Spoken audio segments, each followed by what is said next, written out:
Informativo BUAP, el lugar de las noticias universitarias, docencia, investigación, cultura, deportes. Informativo BUAP, producción general de BUAP.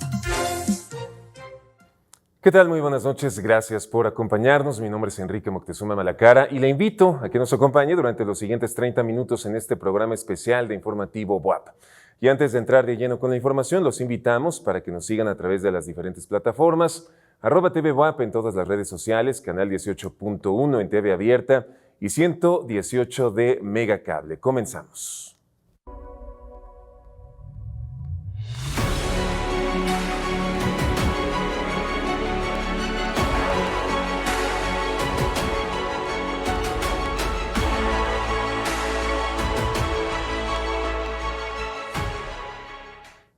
Hoy les presentamos un programa especial acerca de los contextos funerarios prehispánicos, San Juan Ixcaquixtla, Puebla, y nuestro invitado especialista en este día es Alberto Díez Barroso Repiso, profesor investigador del Centro INA Puebla, así como director del proyecto arqueológico Teteles de Ávila Castillo, doctorante en estudios mesoamericanos por la Universidad Nacional Autónoma de México, y licenciado en Arqueología por la Escuela Nacional de Antropología e Historia.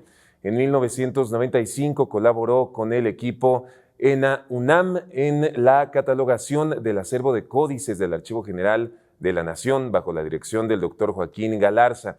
Ha participado en diversos proyectos arqueológicos como el Programa de Arqueología Urbana del Templo Mayor, Proyecto Pirámide de la Luna en Teotihuacán, Configuración Sociopolítica en la región de Palenque, entre otros. En los años 2011 a 2013 fue director de Culturas Populares en el estado de Puebla. Ha sido docente en las licenciaturas de Arqueología, Etnología de la Escuela Nacional de Antropología e Historia y Antropología Social en la Benemérita Universidad Autónoma de Puebla. Es autor de varios artículos bajo la línea de investigación de la arqueología urbana, Iconografía mexica, Etnografía de los otomíes de la Sierra Norte de Puebla, Arqueología y Paisaje Sagrado, entre otros, y publicó recientemente el libro Desarrollo Regional en la Sierra Norte de Puebla durante la época prehispánica.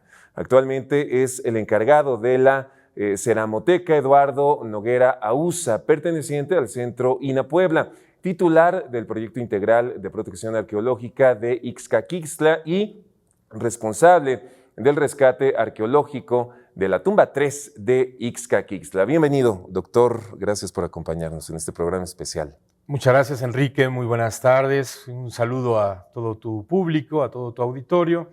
Y pues aquí estamos muy contentos de participar. Muy bien, muchísimas gracias. Vamos a ver una cápsula antes de iniciar con la entrevista y arrancamos. Muy bien. Los rituales funerarios en las culturas prehispánicas eran complejos y variados. No todas las civilizaciones seguían las mismas prácticas. Mientras algunas depositaban a los difuntos en tumbas profundas acompañados de ofrendas, otras los incineraban o colocaban en urnas. Estos rituales reflejaban su cosmovisión sobre la vida y la muerte, así como el estatus social de los fallecidos. En San Juan Ixcaquixtla, Puebla, el rescate de la tumba 3 ha revelado datos fascinantes sobre la cultura popoloca o enguiva, que habitó esta región. Este descubrimiento ha permitido entender la importancia del paisaje sagrado indígena y los símbolos asociados con el más allá en la comunidad. Además, los hallazgos recientes han sido preservados gracias al Proyecto Integral de Protección Arqueológica de Ixcaquixtla. El trabajo arqueológico en la zona está liderado por Alberto Díez Barroso Repiso, investigador del Instituto Nacional de Antropología e Historia en Puebla y director del proyecto Teteles de Ávila Castillo, con una destacada trayectoria que incluye colaboraciones en el Templo Mayor, Teotihuacán y Palenque. Díez Barroso también ha trabajado en la integración de las primeras ventanas arqueológicas virtuales del país, acercando al público estos tesoros históricos. Este tipo de proyectos no solo nos permite conocer más sobre nuestros antepasados, sino que también refuerza la importancia de conservar el patrimonio cultural. Doctor, muchísimas gracias nuevamente, bienvenido. Vamos a platicar, son días de muertos y hay un gran interés, me parece, un creciente interés en comprender cómo se llevaban a cabo los funerales, los entierros en las culturas prehispánicas, lo que de una manera más académica ustedes llaman los contextos funerarios prehispánicos, que pues me parece se refieren a los funerales, los entierros. ¿Cómo eran, doctor, en las culturas prehispánicas en general, que entiendo que, bueno, abarca una temporalidad tremenda, pero cómo eran estos contextos funerarios, estos entierros, estos funerales en las culturas prehispánicas? Bueno, Enrique, mira, en el México prehispánico era muy común concebir la muerte de una forma distinta a la que nosotros la concebimos hoy en día. Antiguamente no existían los panteones, tal como nosotros los conocemos al día de hoy. Había toda una idiosincrasia con respecto a la muerte, con respecto a la trascendencia más bien de esta vida, ¿no? En el plano de los muertos, ¿no? La cosmovisión tiene que ver con un inframundo, ¿no? Al cual pues, el ser humano común y corriente pues, tenía que transcurrir diferentes pruebas, diferentes etapas, ¿no? de su descomposición, ¿no? O de su trascendencia en el reino de los muertos o en el mundo de los muertos, ¿no? Los famosos 9 inframundos de los cuales se habla, ¿no? Pero también existen distintos espacios, ¿no? en donde el ser humano, de acuerdo a sus actividades, de acuerdo a sus ocupaciones o a sus triunfos, ¿no? En determinados aspectos de la vida, podía trascender, ¿no? Está la Casa del Sol, ¿no? Donde iban los guerreros, ¿no? El gran lugar de origen, ¿no? En el cual los niños, los neonatos que morían, pues iban de regreso a ese espacio. Está el famoso Tlalocan también, ¿no? Otro lugar en donde, pues, una especie de paraíso, donde morían, donde iban quienes morían ahogados, por ejemplo, o con algunas enfermedades atribuidas al dios Tlaloc, al dios de las lluvias, ¿no? Entonces, depende mucho ese contexto en el cual morían, y pues el enterramiento como tal era pues toda una tradición cultural muy compleja, ¿sí? En la cual, pues, repito, no existían panteones, y lo más común era depositar a los individuos comunes en las mismas casas, ¿no? Esto era, digamos, a ver, primero, este concepto del inframundo, digamos que la gran mayoría o todas las culturas prehispánicas lo tenían. En su mayoría, la mayoría sí. Sí lo tenían así, ¿no? Los mayas, dentro de su concepción, pues concebían el Xibalbá, ¿no? También un lugar de misterio, ¿no? Un lugar relacionado con el inframundo, ¿no? Los nahuas pues concebían el Mictlán. Exacto, ¿no? Que ahora, perdón que lo interrumpa, hay muchas festividades que se realizan en estos días relacionadas con el Mictlán, ¿no? Y de estas etapas, la iguana, el río, ¿no? Para llegar. Y entonces había diferentes concepciones de esto, doctor, y me imagino que estos funerales o estos contextos funerarios variaban de acuerdo también a cómo había fallecido la persona o a las etapas que tendría que pasar de acuerdo a las creencias de cada cultura prehispánica. ¿Qué era lo que hacía que fueran de alguna manera diferentes estos contextos? ¿O eran todos muy parecidos, doctor? Hay semejanzas en algunos casos, ¿no? Hemos trabajado, por ejemplo, en diferentes espacios, ¿no? De Mesoamérica. Por ejemplo, aquí en Puebla, en Huejotzingo, hace algunos años trabajé en una unidad habitacional, ¿no? En las unidades habitacionales o en las unidades domésticas es donde más vamos a encontrar contextos funerarios asociados con cultos muy particulares, ¿no? Que a esto se le llama cultos domésticos relacionados con rituales a los ancestros. Es muy importante tener en claro que las tradiciones mortuorias antiguas en Mesoamérica están muy vinculadas con los ancestros, ¿no? Entonces, de acuerdo a la jerarquía, ¿no? de ese ancestro es que se le sacralizaba de alguna manera, ¿no? Y entonces se colocaban en diferentes espacios de las unidades domésticas. Para empezar, el concepto de unidad doméstica es muy diferente a lo que concebimos nosotros en nuestra cultura, ¿no?, contemporánea. La unidad doméstica era un espacio en el cual también había actividades económicas muy importantes, ¿no? Okay. Y se asociaban con la gran estructura social, ¿no?, que vendría siendo pues la ciudad o los centros de poder, ¿no? Entonces, la unidad doméstica eran espacios de desarrollo económico, de rituales particulares, de espacios de producción también, ¿no? Y generalmente estaban habitadas por gremios, ¿no? Entonces, digamos que el antepasado más importante estaba de alguna manera sacralizado, ¿no? Entonces, en algunos casos tenemos a estos personajes principales que eran concebidos como los ancestros, ¿no?, a los cuales se les depositaba grandes ofrendas, ¿no? Okay. Perdón, doctor, Sí. Esas ofrendas no eran entonces necesariamente dedicadas a los dioses, sino que había ofrendas a los antepasados destacados, por decirlo de alguna manera.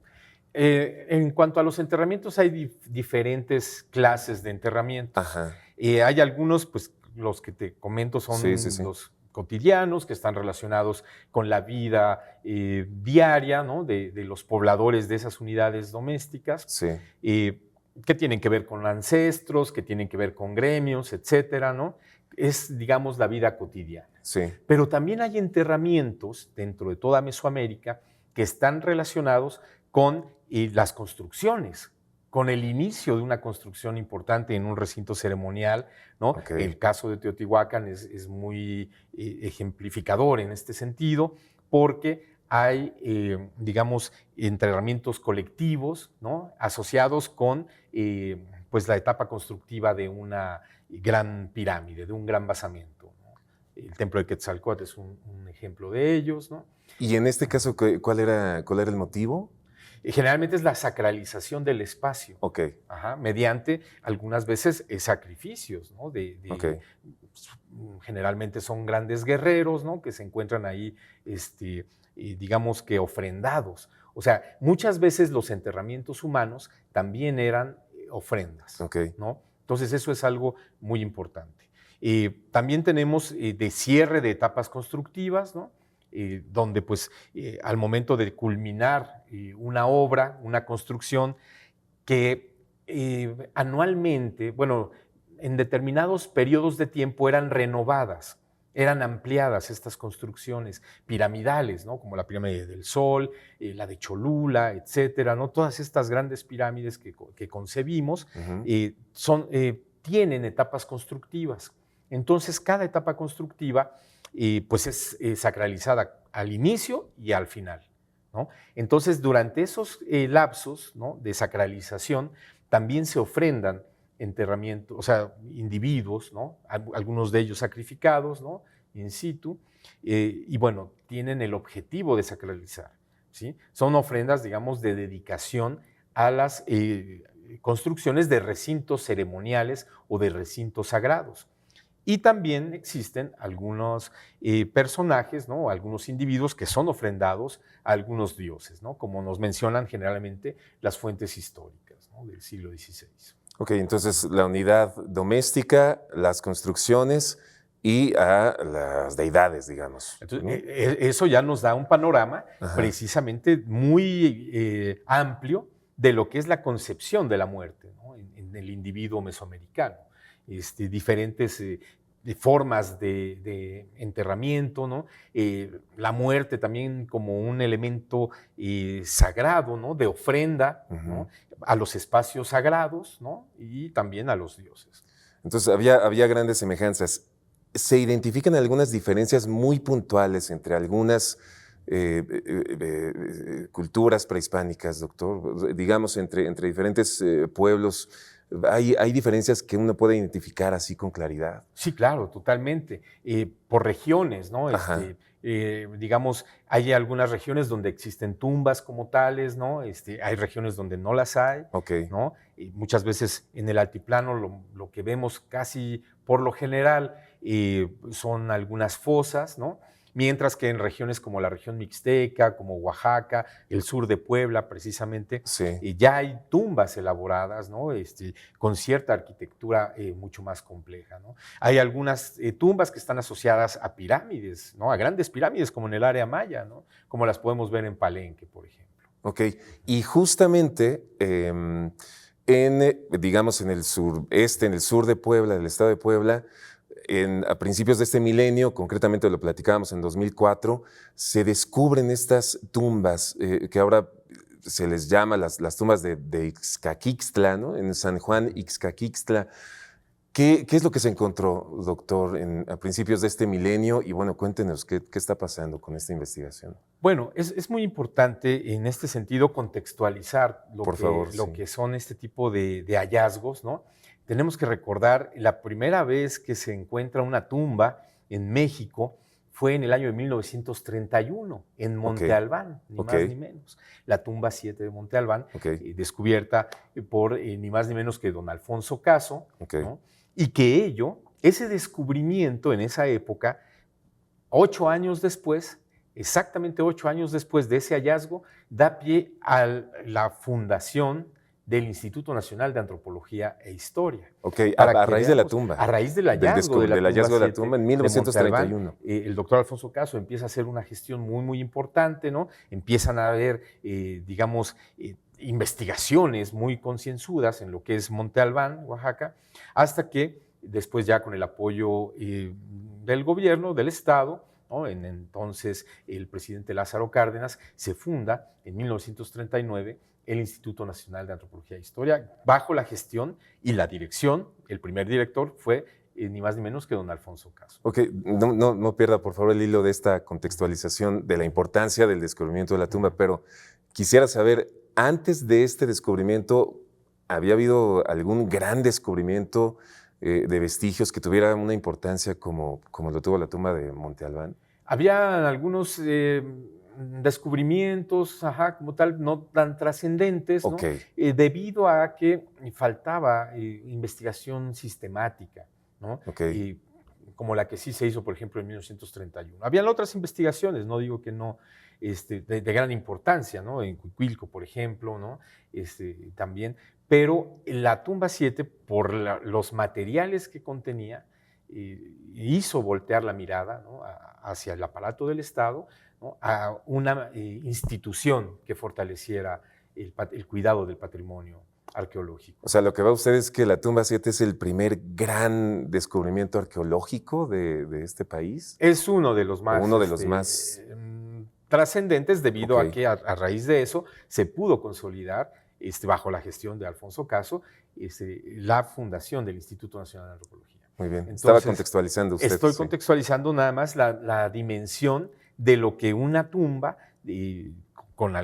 obviamente los materiales, los elementos que contenía esa tumba, pues no se comparan, ¿no? A lo que se encontró recientemente en Ixcaquixtla, o a lo que se ha encontrado.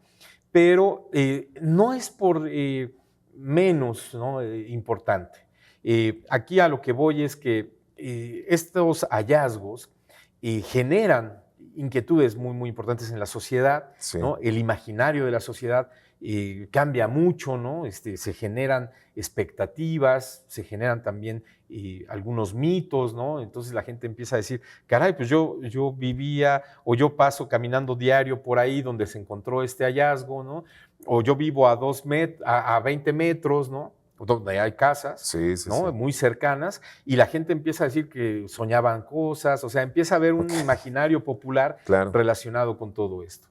Pero los hallazgos tienen mucho que ver, o sea, los objetos, los materiales que hay en estas tumbas tienen mucho que ver con lo que después puede pues, llevar, digamos que en trascendencia, ¿no? En cuanto a desarrollos de más investigaciones. En el caso de Ixcaquixtla, nos va a permitir reposicionar lo que es Ixcaquixtla en el marco de la arqueología mesoamericana, sobre todo en el periodo clásico, cuando Teotihuacán pues era una gran ciudad, ¿no? Que tenía además un control de comercio, ¿no? Muy, muy importante. Sabemos que de Ixcaquixtla proviene una cerámica que era identitaria de Teotihuacán, que es la cerámica anaranjado delgado, ¿no? Okay. Que además es de origen ingiba o mal llamado popoloca, ¿no? Sí.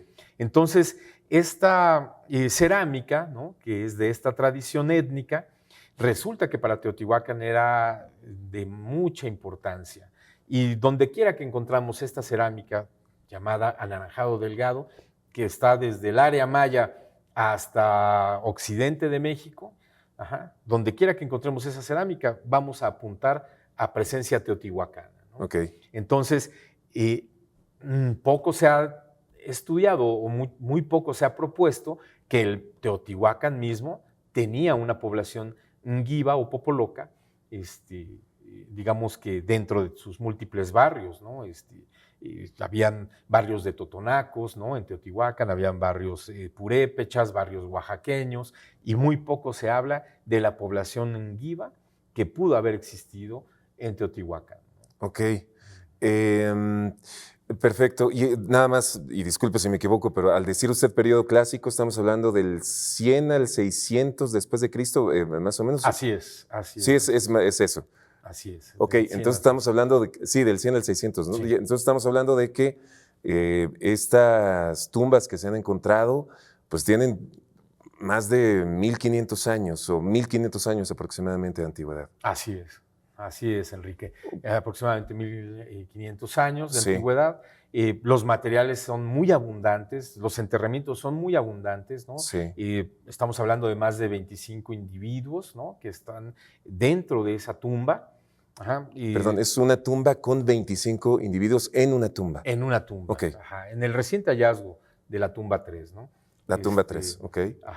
Que es una tumba que se encontró, digamos que a orillas de una calle, ¿no?, de manera fortuita, por el ayuntamiento de Izcaquistla, ¿no? En ese momento, pues dieron parte al instituto, ¿no?, para que pudiéramos intervenir y recuperar ese contexto de manera pronta y expedita.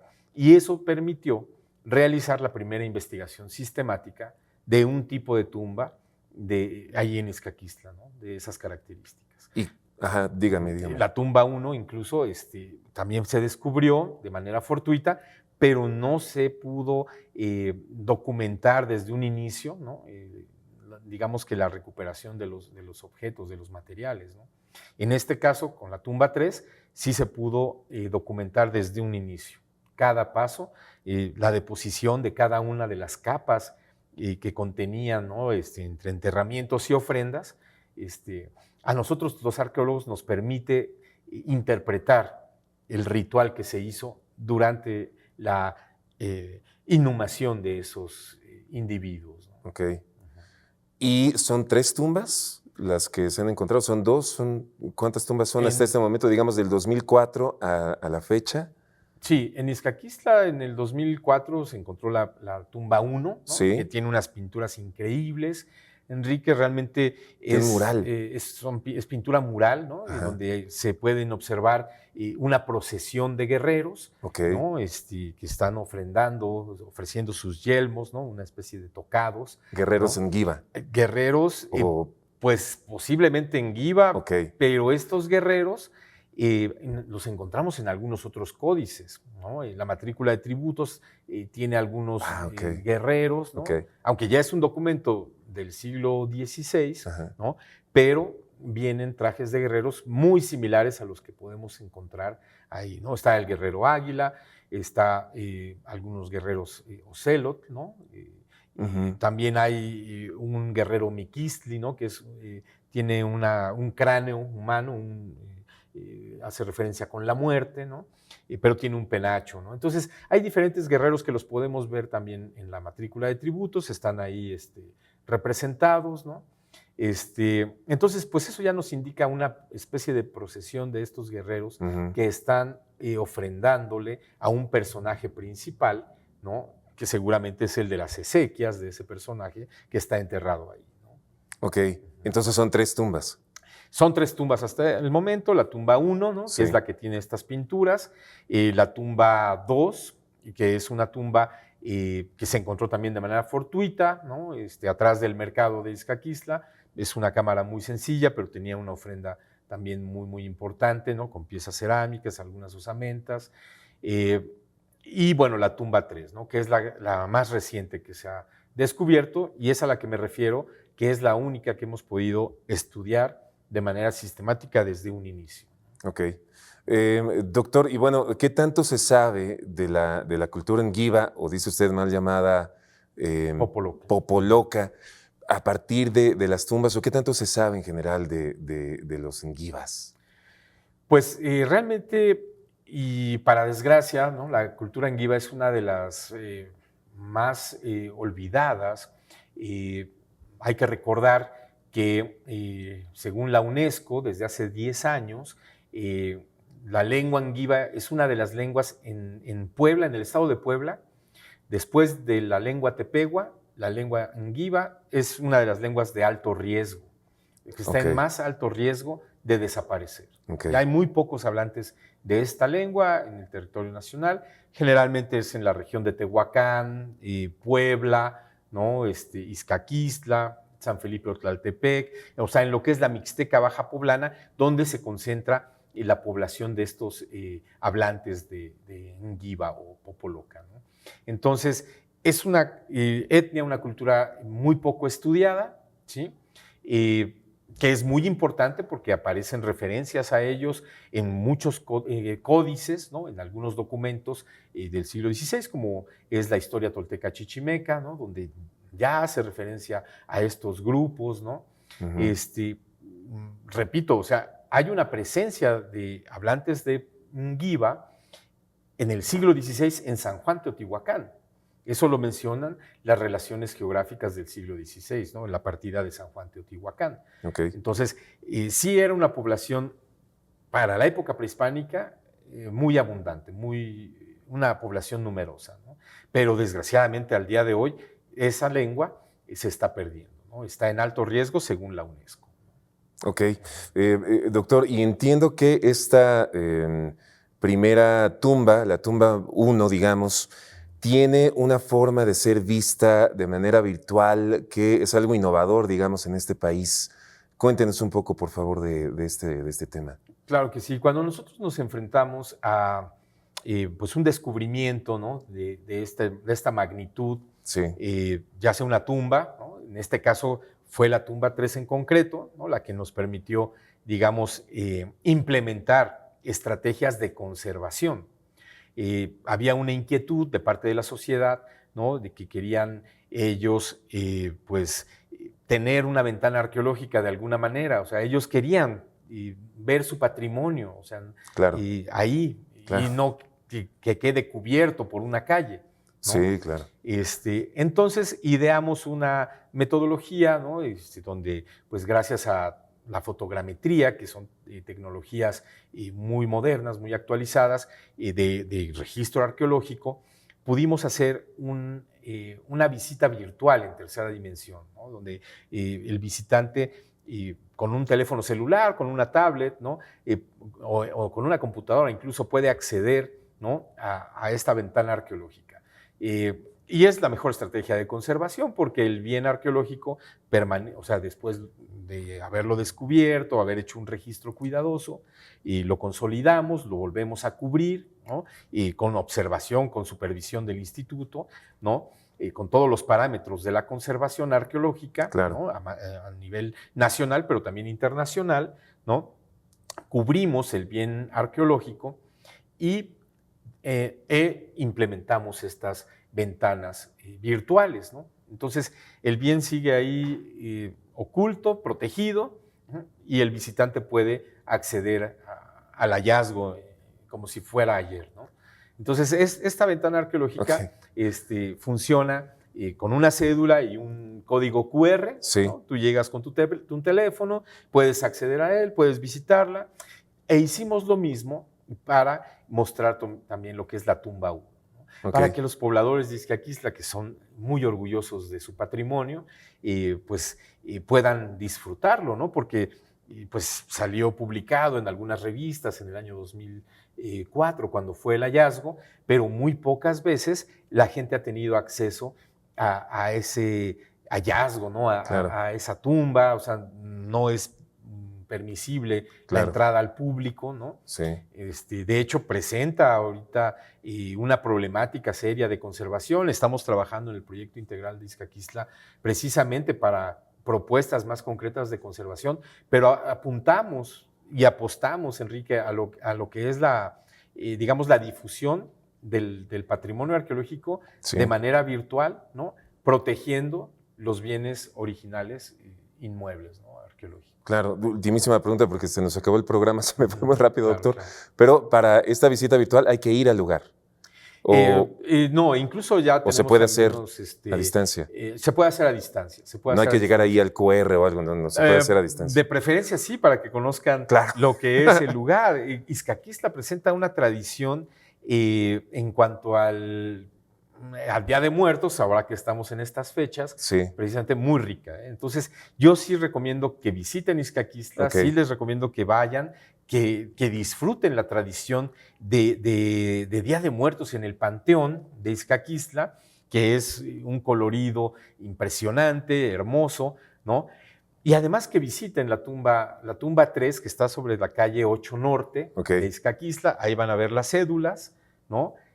Van a disfrutar, pues ahora sí que esa vibra, ¿no? De estar ahí en el lugar donde está el hallazgo, y lo vas a poder ver como si hubiera sido ayer el hallazgo, ¿no? Ok. Entonces Bueno. sí los invito a que visiten Izcaquistla. Muy bien. Doctor Alberto Díez Barroso Repiso, muchísimas gracias por esta entrevista. Ojalá tuviéramos más tiempo para seguir platicando. Sí, claro. Hay mucho que hablar al respecto. Muchísimas gracias por acompañarnos en Informativo WAP. Te agradezco a ti, Enrique, y pues un saludo a todo tu auditorio también. Y muchas gracias. Gracias a usted. Y es así como llegamos al final de esta emisión de Informativo WAP. El próximo lunes a las 8 de la noche le espera mi compañero José Carlos Bernal. Ya tiene usted la información ahora, a disfrutar el fin de semana. Buenas noches.